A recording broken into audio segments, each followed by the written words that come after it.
ভারতের যিনি air chief আছেন তাকে লিখছি, তুমি তো এয়ারফোর্সের পাইলট সিলেক্ট হয়েছিলে, আমি ভারতের যিনি এয়ার চিফ আছে তাকে লিখছি যে পুলিশ এয়ারফোর্সের সিলেক্ট হওয়া পাইলটকে আর ইন্ডিয়ান ডিফেন্সকে সার্ভ করা গার্ডেনশিপ ফিল্ডের থ্রু দিয়ে তাকে নির্যাতন করছে বিগত এতদিন ধরে। যেটা আমি ভারতের যিনি এয়ার চিফ আছেন তাকে আমি লিখছি, আর যাতে ডিফেন্স এটাতে ইনভলভ হতে পারে, কারণ পুলিশ পুলিশ মমতা ব্যানার্জিকে হত্যাকারীকে সহযোগিতা করে না। ঠিক, ঠিক, আমি করছি, আমি করছি। আমি আর উত্তেজিত হয়ে কোনো একটু করতে হবে তোমায় করতে হবে না, আমি করছি, আমি করছি। আমি লিখছি, তুমি শুধু সাক্ষী দেবে, শোনো, তুমি সত্যি কথা বলবে।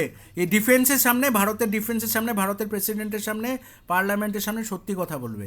যা যা তোমাকে যা যা নির্যাতন করেছে, তোমাকে যা যা করেছে, তুমি সেটা শুধু দেবে। কারণ এদের একটা শেষ হওয়া দরকার।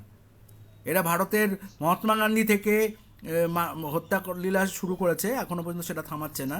তো এদের একদিন এদের বিহিত হওয়া দরকার, শেষ হওয়া দরকার এদের। তুমি সাক্ষী দিও ভারতের প্রেসিডেন্টকে, আর ভারতের চিফ জাস্টিসকে, আর ভারতের ডিফেন্সকে, আর ভারতের পার্লামেন্টকে।